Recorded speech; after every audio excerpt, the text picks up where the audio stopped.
Olá, seja bem-vindo. Eu sou o Vinícius, professor de pediatria, editor do Ped Papers, e hoje estou aqui com meu amigo Cadu para falar de neonatologia. Tudo bom, Vinícius? Tudo bom, pessoal? Prazer estar aqui com vocês. Muito bem. A gente hoje, Cadu, vai falar de um tema comum em neonatologia, que é a icterícia neonatal. Sem dúvida. E a gente vai se concentrar na fisiológica, que é a mais comum, né? É a mais comum e é que a gente tem que saber diferenciar que aqui tá tudo bem, no máximo fazer alguma coisa simples, do que vai ser a patológica, tranquilizar as famílias. Exato. Então a gente vai falar disso agora. Muito bem. Então, falando da icterícia do recém-nascido, qual seria, assim, na tua visão, o tamanho do problema? Como é que isso é documentado na literatura? Perfeito. Ela é tão frequente, tão comum, que, em geral, ela vai estar presente em 60% dos bebês a termo e no prematuro em até 80%. Ou seja, quase todos, né? Praticamente todos. Em maior ou menor grau. Então, estar ictérico é frequente, extremamente frequente. A fisiológica vai ser, sem dúvida nenhuma, a mais comum, mas existem situações que podem agravar a icterícia, porque as coisas podem meio que se sobrepor. Então, por exemplo, se é um termo e tem uma asfixia, ou então um prematuro que tem um quadro de sepse, tudo isso pode também agravar ainda mais a icterícia. Ou seja, sempre que há alguma doença concomitante, a icterícia vira um problema maior ainda do que ela já é isoladamente. Tem né? mais chance, tem chance de você ter que tratar. Há uma multiplicação aí, né, de problemas. Exatamente. Né? E lembrar que, do ponto de vista clínico, a icterícia é quando a gente percebe que a criança começa a ter um tom amarelado e que vai começar a ser perceptível geralmente no rosto, o que vai equivaler aí inicialmente a uma bilirrubina total de 5 a 6 miligramas, 5 a 7 miligramas por decilitro. E aí a gente fala, bom, essa criança está ictérica e agora tem que raciocinar. Essa icterícia é fisiológica ou essa icterícia pode ser patológica? Né?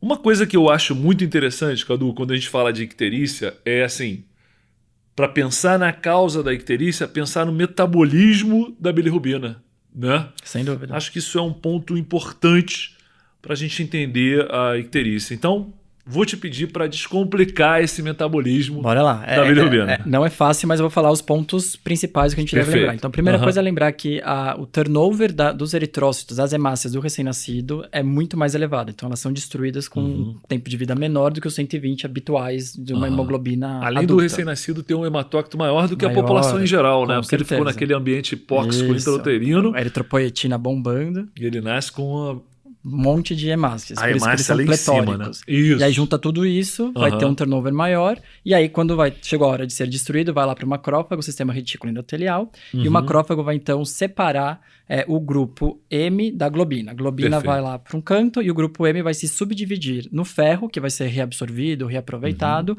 e também a porfirina, sendo a porfirina a precursora da bilirrubina indireta. Perfeito. O que a gente deve lembrar da bilirrubina indireta? Ela é lipossolúvel, quando ela está livre, é ela que vai lá, atravessa a barreira hematoencefálica. Perigosa, né? E que pode fazer com que tenha impregnação de núcleos da base e fazer a encefalopatia bilirrubínica, que antigamente era o kernicterus, mas a gente agora chama de encefalopatia bilirrubínica. Eu gosto desse nome kernicterus. Kernicterus. Eu tinha um carro amarelinho que chamava de kernicterus na residência de pediatria. Assim, gosto do nome, não gosto da doença. Exato. Eu falava. No meu carro pode, nos meus bebês não. E aí, então, essa é quando a bilirrubina indireta está livre.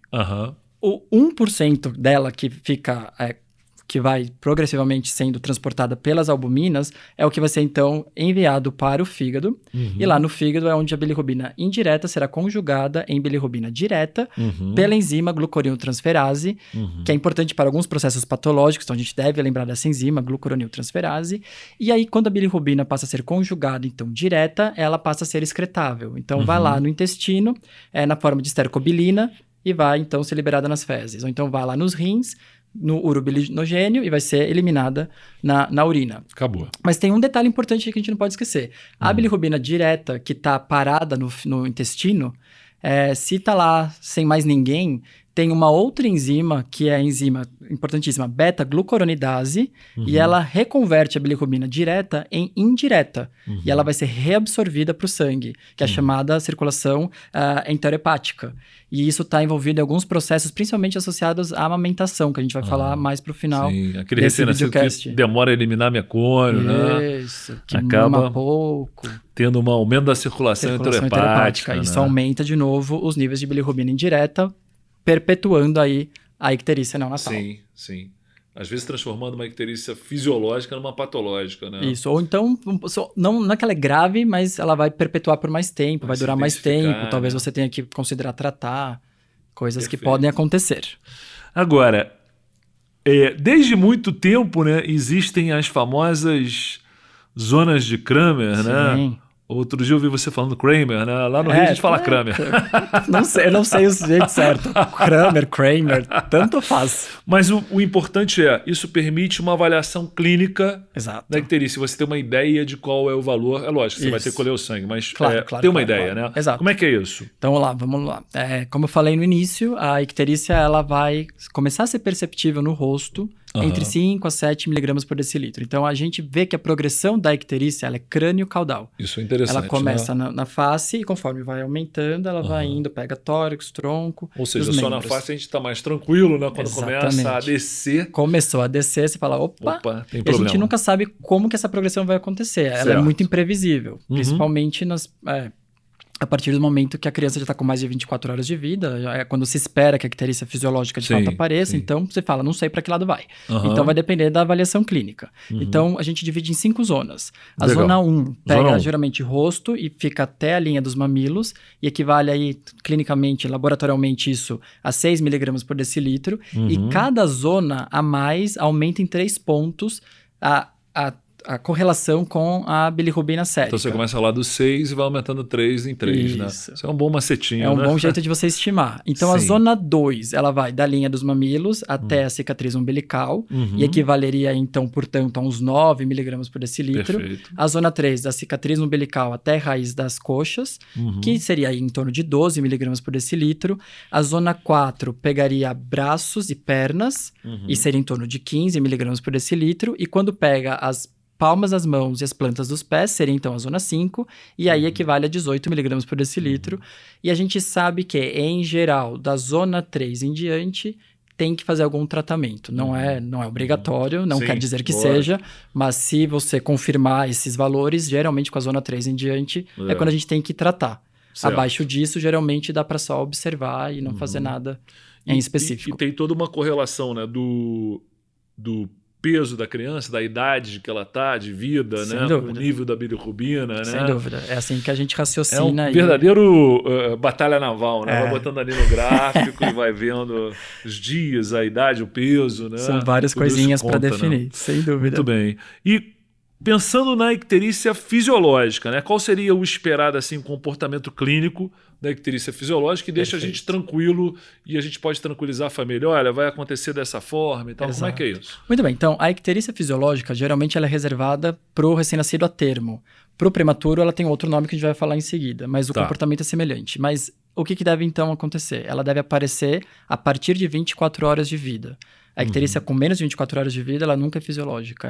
Ela geralmente tem alguma coisa por trás. Né? Tem que lembrar, qual que é a idade da criança. Antes de 24 horas é patológica. Depois de 24 horas, ela tende a ser fisiológica. A outra coisa é, se você por acaso tiver que coletar exames nas próximas 24 horas, a gente pode ver uma velocidade de hemólise menor do que 0,5 miligrama por decilitro por hora. Então, não vai aumentar horrores em 24 horas, ela aumenta um pouco. Velocidade de aumento não é muito grande. Não é acentuada. Perfeito. Então, não vai de uma zona 1 para uma zona 5 num piscar de olhos. Isso geralmente fala a favor de um processo hemolítico patológico por trás. E a gente tem que lembrar que o pico da icterícia fisiológica do termo é no 3º dia de vida. Em torno de 60 horas de vida, mais ou menos. Lá para o 3º, e vai até o 5º dia quando começa a cair. A declinar. Beleza. Em geral, se a gente tem que fazer tratamento, é até o período do pico. Mas muitas dessas crianças vão fazer tratamento antes disso e não vai ter um aumento exponencial durante o pico para ter que ser reinternado para fazer alguma coisa, mas não é que não possa acontecer. Mas geralmente é isso que a gente espera do comportamento clínico da icterícia fisiológica do bebê de termo.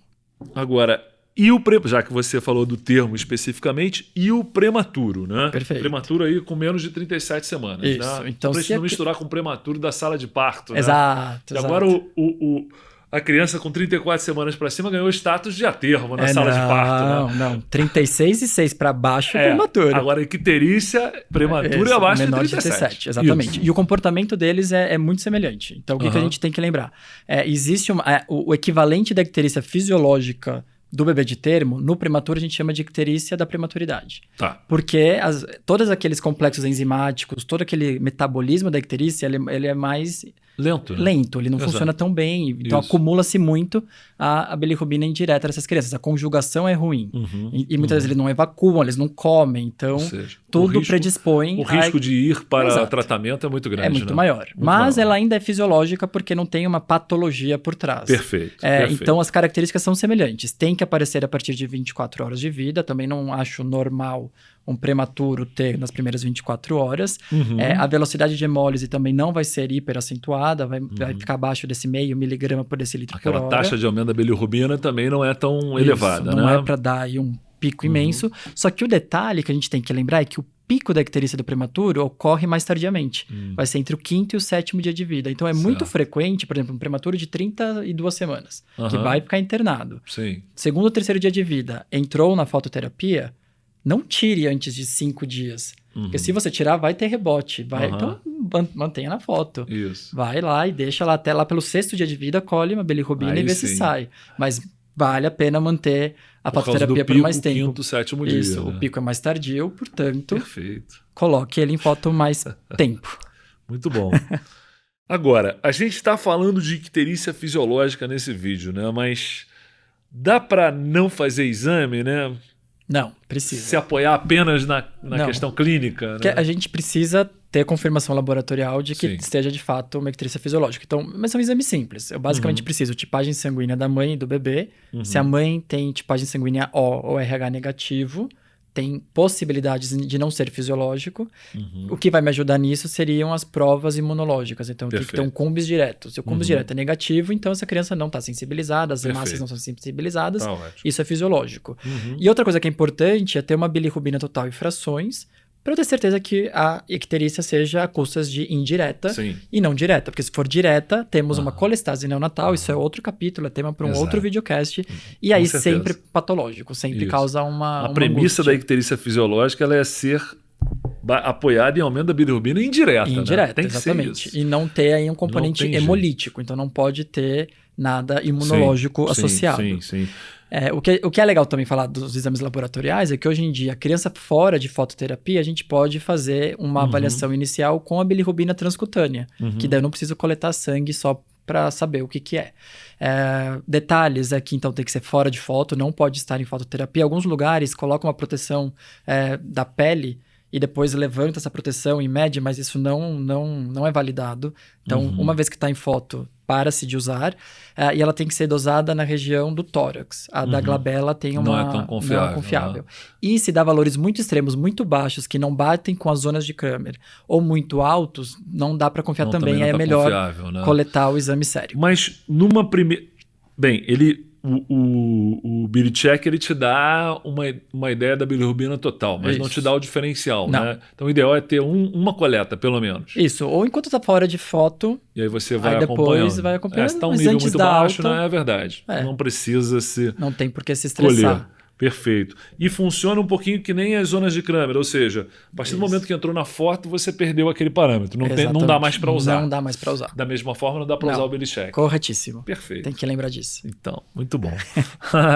E icterícia fisiológica, tem tratamento? Precisa tratar ou não precisa? Então, vamos lá. Muitos não vão precisar de tratamento, mas algumas crianças vão sim precisar da fototerapia. Então é isso que a gente vale a pena comentar um pouquinho aqui agora.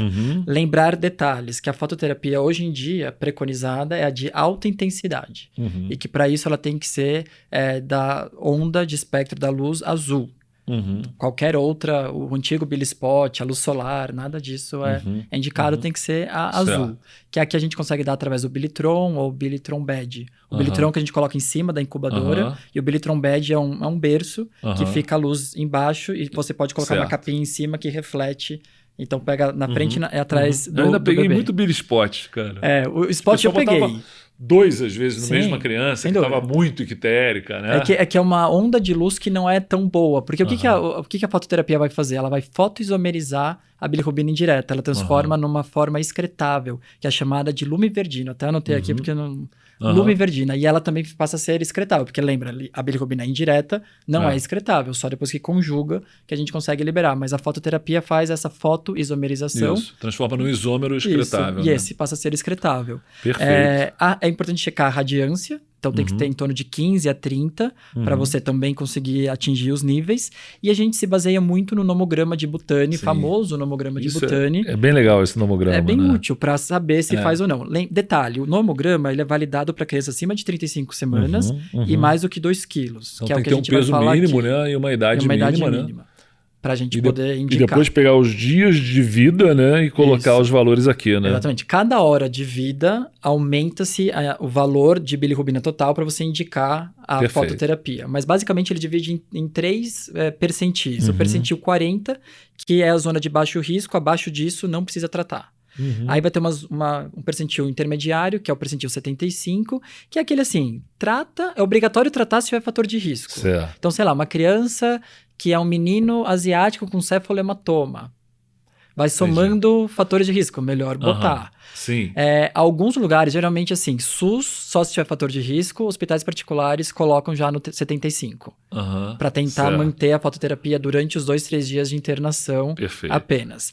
Quando que é obrigatório? Se está no percentil 95 para cima, aí sempre tem que tratar. Sim. Não tem fator de risco nenhum, aí sempre vai colocar.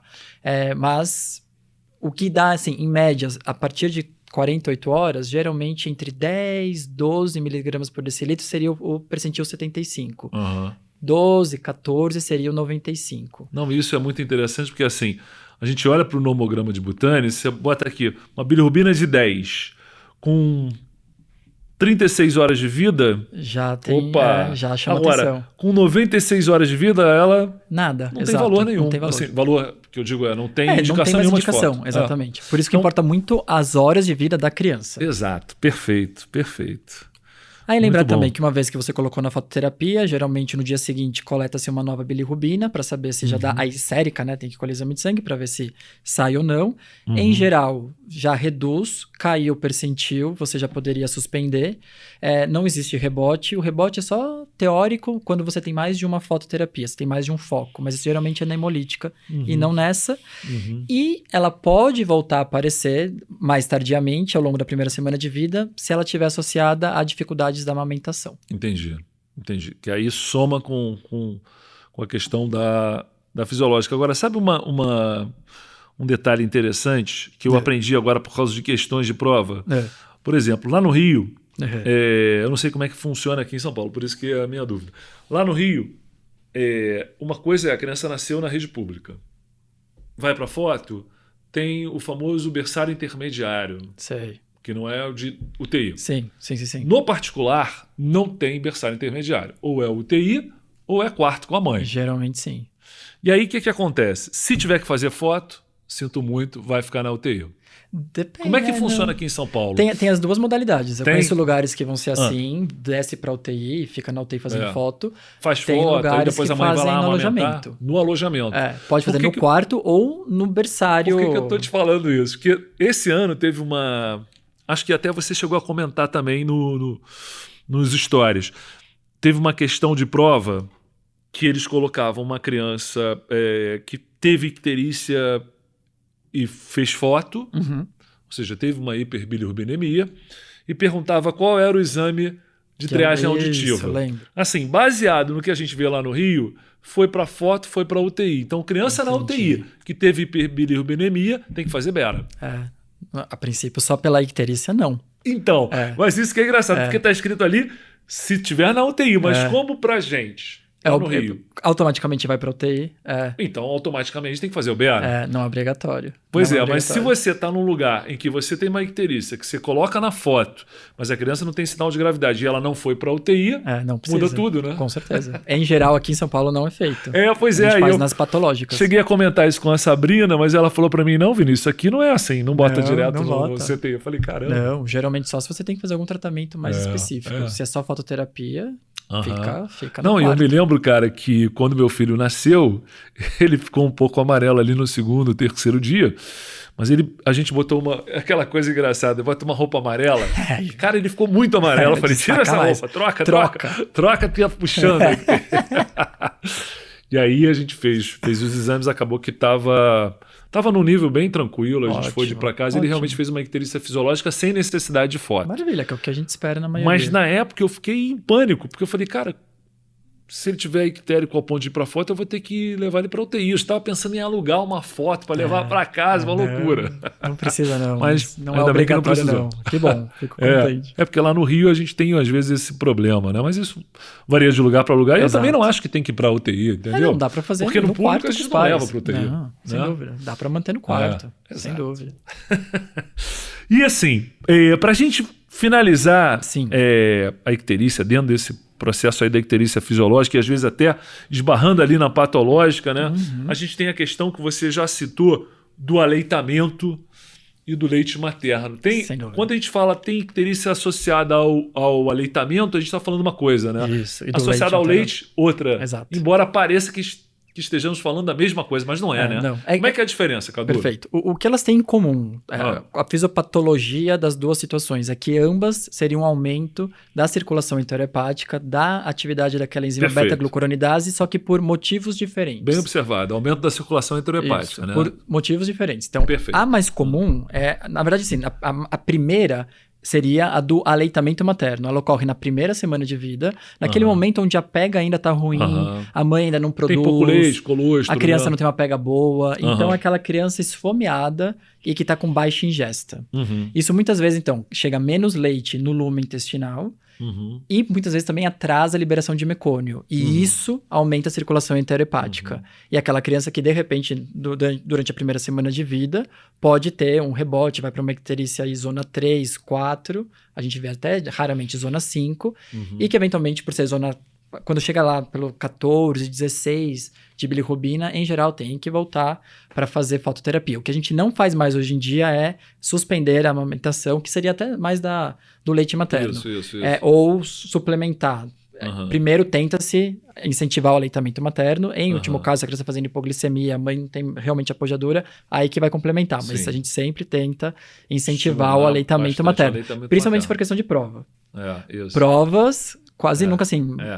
Nunca tirar o leite materno. Nunca tira o leite materno. Macete. Quase nunca é essa opção. Sempre o leite. Amigos do peito. Amigos do peito, sempre.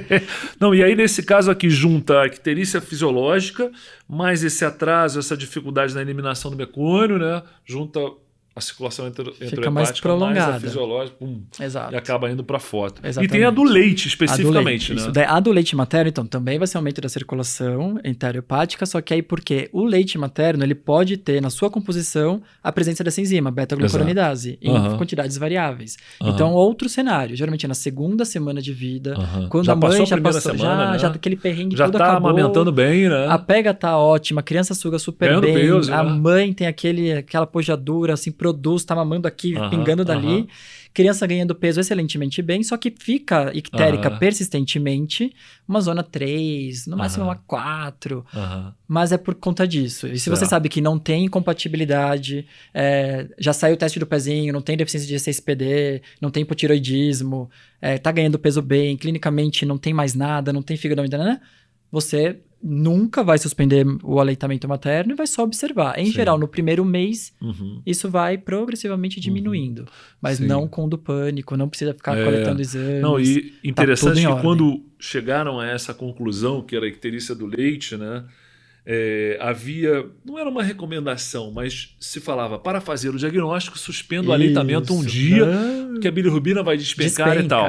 Não e mais. Aí, isso de fato aconteceria, mas não é necessário, né? Não tem vantagem nenhuma. E aí depois eles foram mudando o que se escrevia, dizendo que não precisa. A não ser que a bilirrubina seja de 25, 30, o que não vai acontecer. Chegar, né? Não vai acontecer. Não vai.